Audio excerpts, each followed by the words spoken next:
have you ever heard of a company name and instantly felt something, maybe trust, admiration, or even doubt? That reaction comes from a brand image. It's built over time through customer experiences, news coverage, and public opinion. But here's the thing, brand image is fragile. One mistake and years of credibility can vanish overnight. So what contributes to a negative brand image? It could be anything from a product safety issue, misleading advertising, poor customer service, or even tone-deaf social media posts. And in today's digital world, news spreads fast. Brands don't just compete on quality, they compete on perception. If something goes wrong, people are going to find out about it, and quickly. Some branding failures are so big they go viral. Think product recalls, PR disasters, or health and safety violations. But what really matters is how brands respond when things go wrong. Let's take a look at some real examples of companies that faced public backlash and what they did to try to repair their image. In 1982, Tylenol capsules were laced with cyanide, resulting in multiple deaths. Johnson & Johnson acted quickly, recalling every bottle from shelves,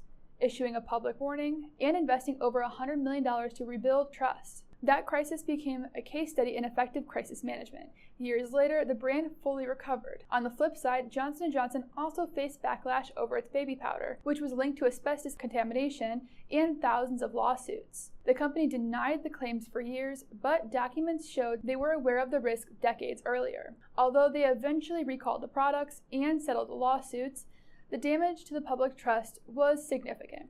McDonald's faced heat after the 2004 docuseries Supersize Me exposed the health risks of its food. In response, they phased out supersized options, introduced healthier menu items, and launched campaigns promoting exercise.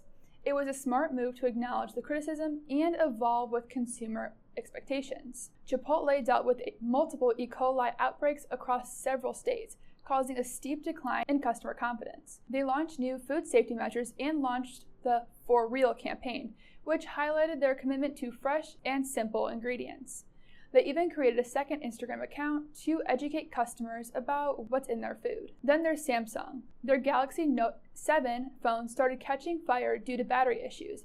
After 2 recalls and global scrutiny, the company owned the mistake, ran internal investigations, and implemented new safety guidelines. They also shifted their branding to focus on creativity and reliability, eventually regaining consumer trust. Some brand issues stem from marketing missteps. Victoria's Secret ran a campaign with the slogan, "The Perfect Body," featuring ultra-thin models. Public backlash pushed the brand to change the slogan to "A Body for Everyone." All of these companies had to issue a public apology, pull their campaigns, and reevaluate their messaging strategies. Even Tide got caught in the crisis with the Tide Pod Challenge, with teenagers eating detergent pods on camera. The company responded with safety campaigns, warning videos, and enlisted NFL star Rob Gronkowski to tell people to stop eating detergent. And let's not forget Nestle. An internal presentation revealed that 60% of their products weren't considered healthy. They publicly acknowledged it and promised to reformulate many items to improve nutritional value. The leak was embarrassing, but their transparency was a step in the right direction. So, how can companies actually improve their brand reputation after damage is done? First, they need to own their mistake. No excuses, no deflection, just honesty. Second, they have to act fast. Delayed responses make things worse. Third, be transparent. Share exactly what went wrong and what you're doing to fix it.